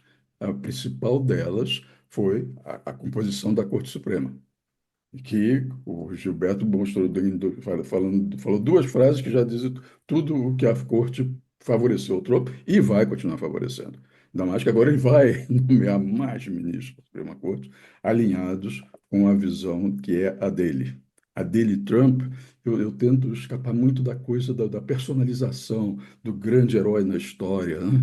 Eu gosto dos livros do Carlyle, mas a análise não me convence. Então, a coisa do herói na história, ou o anti-herói na história, é uma coisa que a gente. É uma teatralização do político. Eu não compro essa teatralização. Mas o que o Trump ganhou, quer dizer, o Trump, o Partido Republicano reconstruído pelo Trump, as forças que sustentam o Partido Republicano reconstruído pelo Trump e o próprio Trump, a vitória foi total, né? Agora ele tem Casa Branca, Suprema Corte, Senado e está quatro eleiçõezinhas, né, de representantes para chegar a controlar também a Câmara dos Deputados. Então, isso é uma vitória fantástica. E nós todos, eu acho, ficamos absolutamente chocados com a extensão da vitória dele. Mas o problema não é a coisa da extensão da vitória, é entender por que essa vitória, que pela dimensão nos surpreendeu a todos, ela se concretizou. Então, como hoje nós estamos especulando, quando eu começo a especular, eu vou embora, né? Então, eu vou fazer agora uma certas especulações. A primeira especulação: os Estados Unidos são, aqui foi dito, o país mais importante do mundo, mais poderoso, o que tem uma implantação tanto econômica como militar, planetária. Tudo isso que a gente sabe que os Estados Unidos são, não adianta ficar repetindo, a gente tá, cara, cansado de saber, né? E como eles usam essa implantação toda, tanto em termos econômicos como militares, científicos tecnológicos, criar obstáculos, vai sancionar. É um papel onde vocês falou na palavra imperialismo. A palavra imperialismo, né? A gente pode falar desde os impérios lá, antigos, né? Pode falar também do imperialismo como uma categoria de análise muito concentrada num determinado tipo de escola de pensamento, né? O último, o estágio superior do capitalismo e coisas assim. Mas o imperialismo pode ser simplesmente só, é um império. O Raymond Aron falou, um dos títulos de uma das obras dele, a República Imperial, era a análise dele dos Estados Unidos. Então, o que acontece é que a República Imperial, na minha maneira de ver, está em decadência, né, há muito tempo, há muito tempo. Não é? Ela tem o seu período máximo de ascensão foi como a vitória na Segunda Guerra Mundial e a montagem da ordem que está até hoje bastante, bastante corroída, mas já está lá. Tem a ONU, tem o FMI, tem o Banco Mundial, tem isso, nós sabemos esse mapinha das instituições, né? Agora, o que é que aconteceu realmente de extraordinário? O que leva os Estados Unidos à decadência foi o esforço que os Estados Unidos fizeram para conter e fazer retroagir e ajudar com todo o que podia ao que afinal aconteceu. Também para surpresa de todos nós, tal como aconteceu, a implosão da União Soviética. Então, com a implosão da União Soviética, a Rússia foi reduzida a praticamente nada, né? E o grande teórico desse momento esplendoroso, né, dos Estados Unidos foi Fukuyama, né? O fim da história e o último homem. Agora nós estamos numa situação em que o fim da história continua vigente, mas é o fim da história humana. E o último homem, no limite do limite das especulações, ele pode ele ser realmente o último homem devido à crise, uma crise longa, eu diria, longa, que é a crise ambiental, que é a questão ecológica, a destruição das relações entre a nossa forma de organização social e econômica e o entorno que é nosso, que também, do qual nós fazemos parte, né? Como espírito, não, mas como animais, sim. Então, essa é uma ameaça. A segunda ameaça é a ameaça derivada do resultado irônico que foi que vocês, acho que os três marcaram de maneira diferente, o resultado irônico da tentativa bem organizada, né, de Nixon e do Kissinger. Aí quer dizer, quem sabe o Trump vai ser prêmio Nobel da Paz. Pô, tudo é possível. O Obama foi prêmio Nobel da Paz e o Nixon, criminoso de guerra, foi prêmio Nobel da Paz. Para criminoso de guerra, para mim, né? Que também acho um teórico de geopolítica extraordinário. Mas pessoas extraordinárias podem ser criminosos de guerra. O Kutzlemey, quando bombardeava o Japão, ele descobriu que os aviões americanos ficavam muito altos. Ele foi lá, ele mesmo, manejando o avião, para colocar todo mundo na posição certa. E ele dizia para os assessores dele: nós temos que ganhar essa guerra, porque se nós não ganharmos essa guerra, nós vamos ser criminosos de guerra. Então, o fundamental é que Kissinger, Nixon fizeram essa jogada maravilhosa. Eles aproveitaram as fricções entre a Rússia, a União Soviética, e a China popular, a China que estava começando a ser essa outra China, e conseguiram criar, atrair a China para a ordem internacional criada pelos Estados Unidos e, nisso, fazer da China a potência econômica que ela se tornou. E eu tenho um desses analistas geopolíticos americanos que eu acho muito interessante, o professor Mitch Heimer, que ele diz: o que aconteceu? Eu dizia sempre, não há que favorecer a China, porque se a China der certo, vai dar certo para a China, mas não para nós. Então, o que nós temos hoje é uma relação que é realmente de uma potência que continua sendo poderosíssima e a mais implantada planetariamente em todos os registros, para não falar nem no registro cultural, né? mas que está em profunda decadência desde a crise dos anos 80, de qual ela nunca se recuperou. Mas agora, quando houve essa ressurreição da Rússia, aí eu concordo, um de vocês, eu vou fazer 79 anos, aliás, eu vou fazer 79 anos amanhã, aos 79 anos, a gente esquece quem foi que disse o quê. Mas um de vocês aí disse, ó, é isso, é potência, mas tem uma potência decadente. E a Rússia é uma potência fraca. É uma potência fraca, numas. Porque você não pode dizer que é uma potência fraca quando ela tem o maior arsenal de armas nucleares no planeta. E você não pode dizer que é uma potência fraca quando ela deu uma demonstração de resiliência e de recriação de um Estado nacional inteiramente distinto do que foi a União Soviética, um corte com a história da União Soviética criada pela Revolução Comunista e uma tentativa de mitologicamente se ligar à coisa anterior, a dinastia dos Romanov, o que a gente sabe. O que nós temos lá, que eu acho que é o grande pavor da Rússia, é que a Rússia tem território demais para pouca população e a população já chegou naquela fase de demografia em que começa a cair. Isso a gente sabe que é muito difícil de mudar. Ponto. Então, Rússia é fortíssima, mas ela tem uma fragilidade demográfica e estrutural. E ela, não, não, a Rússia tinha condições, ela tentou dar um golpe no início da guerra da Ucrânia, mas ela se deu mal, porque a reação foi muito mais forte do que ela esperava. Ela se retirou até onde ela pôde, e quando ela colocou a linha, ela estabeleceu o que hoje os analistas chamam da linha de contato, a partir dali, a Rússia já venceu a guerra, já destruiu, já tornou a Ucrânia o que se chama um estado disfuncional, amputado. Ontem eu li que um desses grandes generais que foi comandante da OTAN, acho que é Stavridis, não me lembro. Ele disse que acabou. A Rússia ficará com 20 e tantos por cento do território da Ucrânia. E 20 e tantos por cento do território da Ucrânia que ela tem hoje. Isso nesse contexto maior. Então, o que a Rússia fez foi, sabendo que ela tinha que ganhar, ela não podia perder a guerra, ela ganhou o que podia ganhar, daqui para frente ela só pode ganhar mais, né, porque tudo lhe é favorável, inclusive o Trump, de certa maneira, lhe é favorável.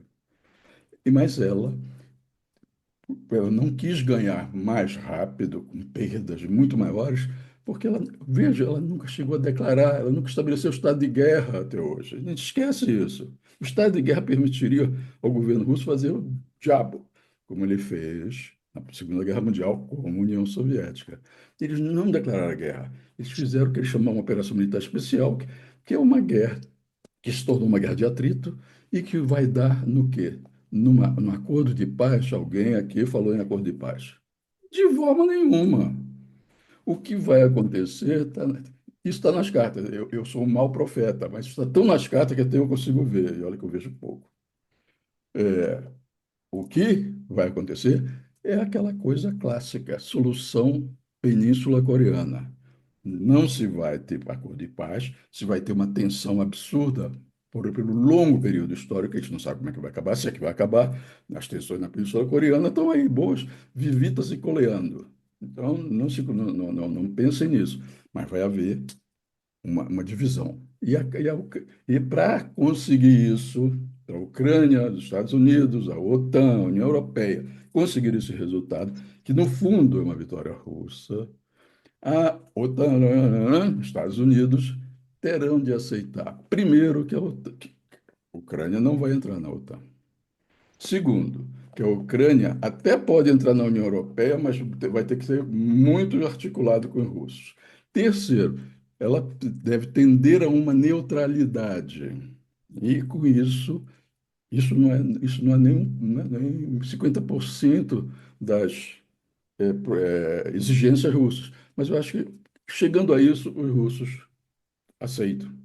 Claro, Nunca mais vai acontecer. Então, como eu já falei muito, não vou tocar nos outros temas, que senão eu teria que falar muitíssimo mais. Mas eu acho que o que nós estamos vendo aqui, só para fechar na coisa dos Estados Unidos, tem alguns analistas que eu tenho lido com atenção, o Mearsheimer é um deles, mas tem alguns analistas muito interessantes. Tem um geopolítico, né, que vocês provavelmente já leram, e que se chama Emmanuel Todd, e que ele tem um livro chamado A Decadência, a Derrota do Ocidente, em que ele faz uma análise muito interessante da derrota do Ocidente. E aí, o interessante é que ele diz: a derrota do Ocidente não é uma vitória russa. A derrota do Ocidente é que o Ocidente se derrotou e é irreversível, porque ele já não tem mais nenhuma das condições que ele tinha antes. Quando ele entra em decadência, ele entra em decadência, diz o Todd, em todos os registros, né? Então, isso é um livro muito interessante, muito rico de análise, muito estranho também, muito surpreendente, mas que vale a pena ser lido. E você tem, digamos, por outro lado, eu hoje mesmo li um artigo de um economista, eu acho que ele é europeu, mas vive nos Estados Unidos. É um economista importante. Ele se chama Adam Tooze, Tooze. O Adam Tooze tem um texto que eu li, que saiu ontem, que eu li hoje, ele fazendo uma análise da eleição americana, em que ele mostra, que ele diz, olha, o Partido Democrata jogou fora a sua base social. O Partido Republicano deixou de existir, existe um outro Partido Republicano. E a base social do Partido Republicano é, em grande parte, a base social do Partido Democrata de antes, quando o Partido Democrata de antes tinha como seu esteio, o que foi dito aqui por vocês, a classe operária, ou trabalhadora, a classe trabalhadora. A classe operária fica mais. Classe trabalhadora. Ele disse: só que, para isso acontecer, foram 40 anos. Foram 40 anos. E agora, para isso ser revertido, talvez outros 40 anos, o Partido Democrata vai conseguir se recuperar. Vamos esperar as eleições daqui a 2 anos, a gente vai ter uma noçãozinha. E aí eu tenho um terceiro autor, que é um jornalista, que é interessantíssimo, interessantíssimo. Vocês já devem havê-lo lido. Ele se chama Chris Hedges, um jornalista premiadíssimo e ostracizado nos Estados Unidos, totalmente. Mas ele é excelente. E ele diz: o que as pessoas esquecem é que essa eleição foi a vitória, sabe de quem? Do Trump, de quem? Não! Foi a vitória do desespero de 30, originado de 30 milhões de postos de trabalho perdidos desde que os Estados Unidos criaram o NAFTA e agora o Avatar, que é o sucessor do NAFTA. E ele diz: a classe branca, o pobre, saiu do Partido Democrata para nunca mais votar. E a parte agrária branca, pobre, que já era problemática demais, se tornou absolutamente cristalizada nisso que ele diz, nesse que é uma espécie de vômito dos erros do Partido Democrata e da cegueira do Partido Democrata e da decadência do Partido Republicano tradicional. E o vômito dessas duas decadências, associado ao vômito da decadência da potência americana, deu no Trump, como não como um artífice, como um derivado. Se eu fosse um financista, eu diria um derivativo.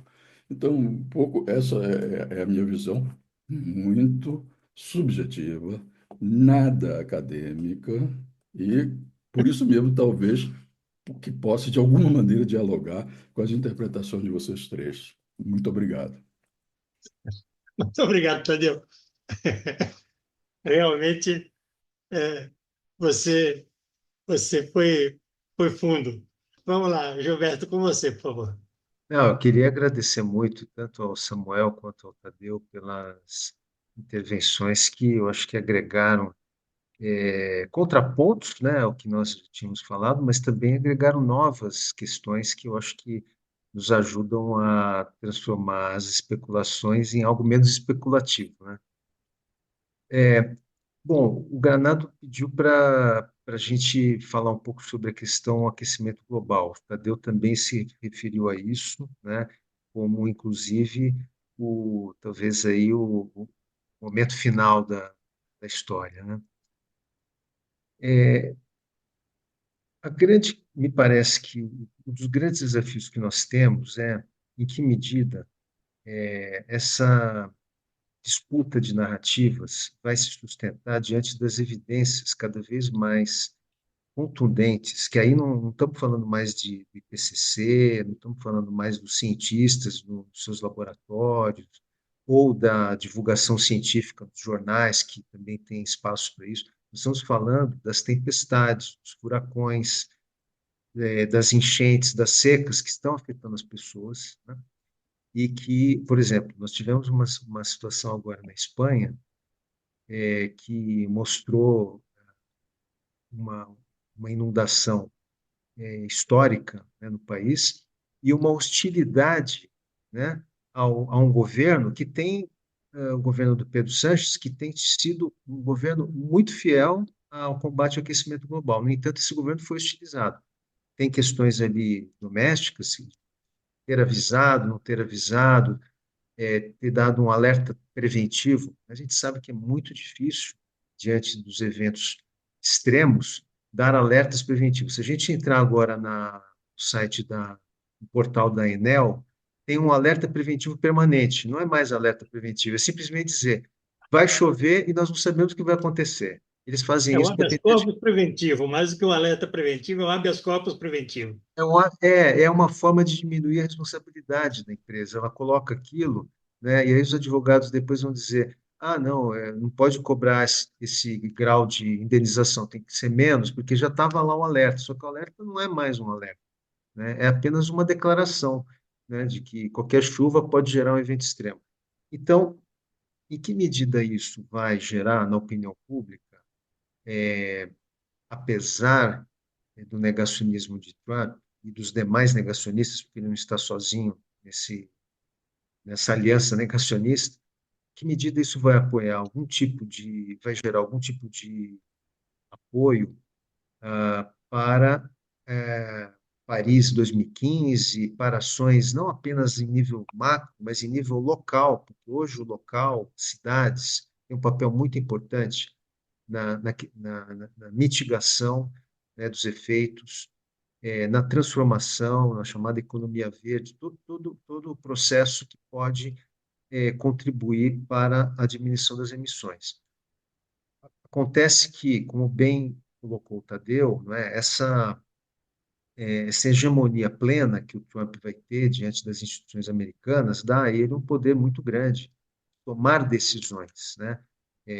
No primeiro dia da posse, o Trump ele vai assinar uma série de decretos executivos que vão, provavelmente, entre outras, talvez seja explorar petróleo, né, autorização de exploração de petróleo aqui, ali, né?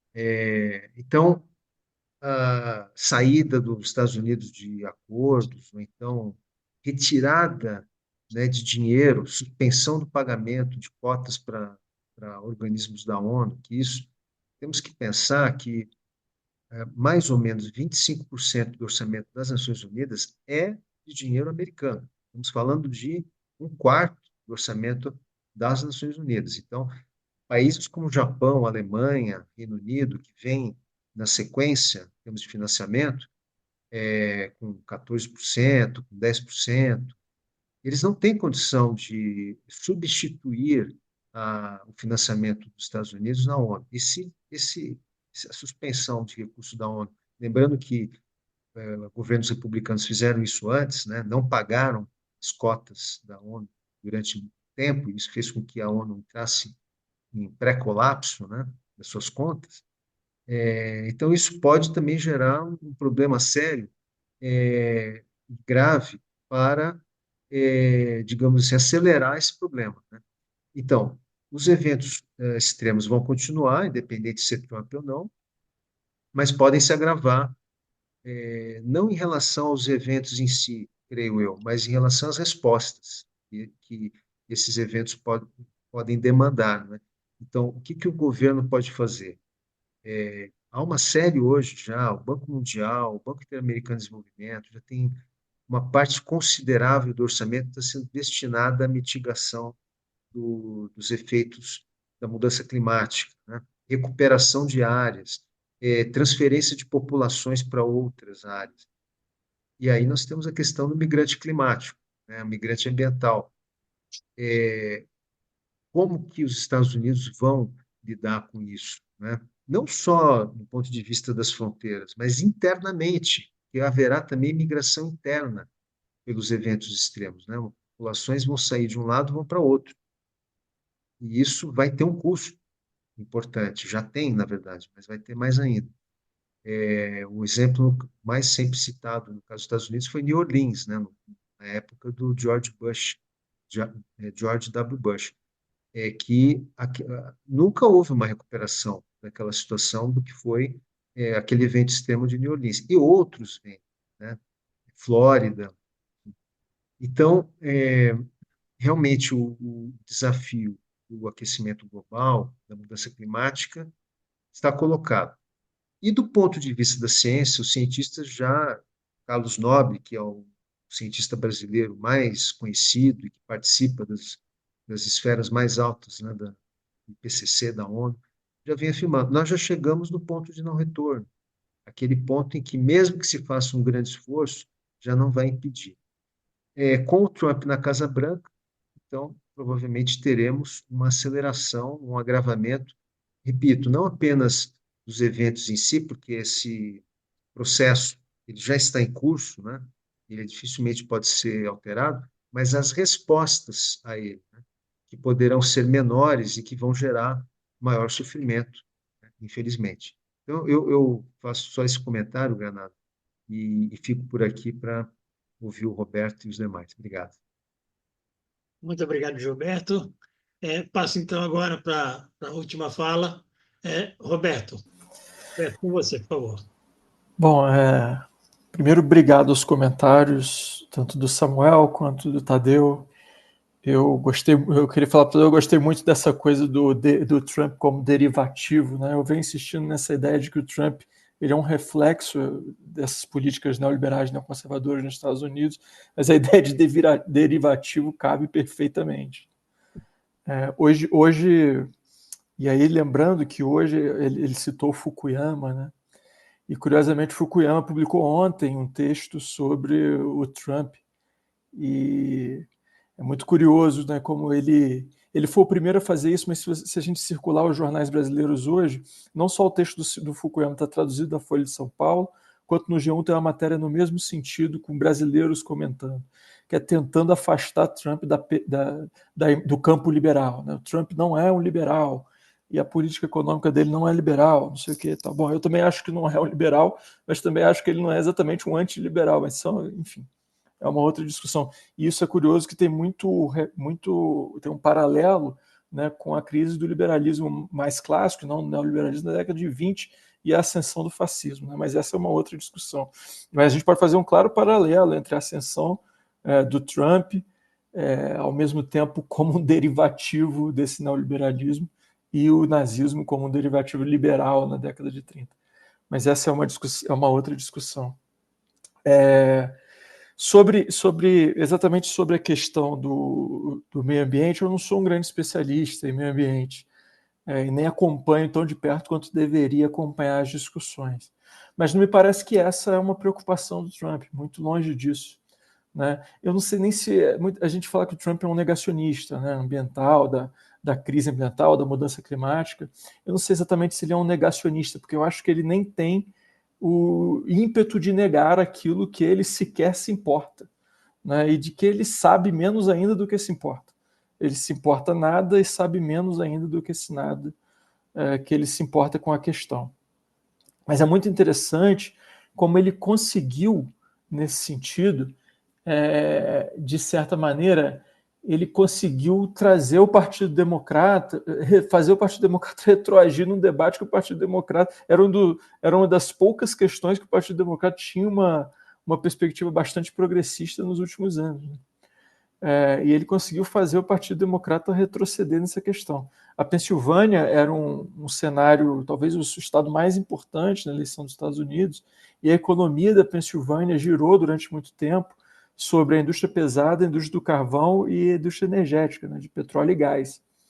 E o Partido Democrata, desde o governo Obama, veio mudando gradualmente a matriz energética dos Estados Unidos para tentar se tornar menos dependente de gás e petróleo. E encontrou dois problemas nesse caminho. O primeiro é emprego, né? Como que isso tem impacto sobre o emprego num país que foi construído como uma potência por mais de 100 anos sobre petróleo e gás. E o segundo problema que ele enfrentou é um problema geopolítico. Quer dizer, como que eu abandono a matriz de petróleo e gás, adoto uma matriz energética que é mais limpa, mas por vezes mais cara, mas deixo meus concorrentes, né, no cenário internacional, ou os concorrentes das transnacionais estadunidenses, se aproveitar, né, do petróleo e gás que eu não estou mais explorando. Então, ele encontrou esse problema. E isso tem muito a ver com o fato de que os Estados Unidos, mesmo transformando gradualmente sua matriz energética, continuou tendo as regiões produtoras de petróleo e gás como uma região que precisa ser controlada. E aí toda a questão de Israel, Palestina, embora não tenha petróleo e gás ali, mas está no bojo do Oriente Médio e está no bojo desse cenário, né? Se a gente lembrar o governo Obama, ele anuncia que vai pivotar a política externa para a Ásia. Ele até tenta, mas ele está preso a todas as amarras do Oriente Médio que estão ligadas à produção de petróleo e gás, mesmo tentando transformar a matriz energética dos Estados Unidos. E aí, se a gente avançar um pouquinho mais essa discussão energética e de meio ambiente para a eleição que deu a vitória ao Biden, a gente vai lembrar que uma das propostas, né, que surge da sociedade civil, na verdade, e que é encampada pela ala mais à esquerda do Partido Democrata, é a ideia de Green New Deal, quer dizer, de reconstruir o pacto distributivo em cima de uma plataforma que é de transformação da industrialização dos Estados Unidos em termos mais limpos, verdes, e fazer isso gerar emprego. O Partido Democrata matou isso no nascedouro, né? O Partido Democrata fingiu adotar o Green New Deal, né? Mudou de nome, mas passou 4 anos sem fazer nada em relação a isso. E mais ainda, na campanha, Harris disse o que ela disse 4 anos antes e prometeu que voltaria a explorar gás na Pensilvânia, né? Então, ela só não falou que vai explorar, porque o Trump ainda disse que vai voltar a explorar carvão, né? Isso ela não chegou a dizer, mas que voltaria a exportar gás, ela voltou a falar, né? Então, ela se contradisse. Isso foi um ponto fundamental na campanha do Trump na Pensilvânia, porque ele colocava ela 4 anos dizendo que tinha que parar de explorar gás e depois, 4 anos depois, dizendo que ela nunca disse isso e que ela ia explorar gás. Então, assim, eu acho que tem 2 problemas aí. O problema é que o Trump não se preocupa com isso, e o fato dele não se preocupar com isso realmente assustador, né? Não sei para onde a gente vai, mas existem problemas imediatos em que o fato dele não se preocupar com isso, ou mesmo ser contrário a qualquer política ambiental limpa, na verdade o credenciam como candidato a presidente muito mais do que não credenciam. Porque uma parte do eleitorado estadunidense, significativamente, em algumas regiões dos Estados Unidos, está muito mais preocupado com o emprego e continuar comendo a quantidade de carne, por exemplo, que eles comem, do que com o meio ambiente, né? Então eu acho, e isso vale para o Brasil, enfim, vale para outros países, eu acho, assim, não há uma preocupação. A questão ambiental, por mais que cientistas falem, etc., as pessoas não conseguem se conscientizar, não há a construção de um consenso sobre a questão ambiental. E quando se trata, sobretudo, do dilema, ou talvez até um falso dilema, entre emprego, crescimento e questão ambiental, isso fica ainda mais complicado. E no Brasil a gente está vendo isso, há uma discussão sobre perfurar petróleo na Amazônia ou não, né? Então, e aí a gente vê que pulveriza a esquerda, hein, sobretudo, né? No caso do Brasil, e nos Estados Unidos mais ainda, assim, né? O Partido Democrata, que já é centrista, eu acho que ninguém tem muito essa preocupação, muito menos o Trump. E aí, nesse sentido, eu acho que o futuro é nebuloso, para não dizer pior, né? Assustador. Muito obrigado, Roberto. Bom, eu quero agradecer muitíssimo ao Gilberto, quero agradecer muitíssimo também ao Roberto, quero agradecer as falas tanto do Tadeu quanto do Samuel, que foram pegos de surpresa, mas não podiam, estando presentes, não abrir a boca. E quero já deixar um convite para a gente retomar esse tema mais próximo da posse, um pouco antes, um pouco depois, mas já com mais informações sobre o quadro da composição do próximo governo Trump.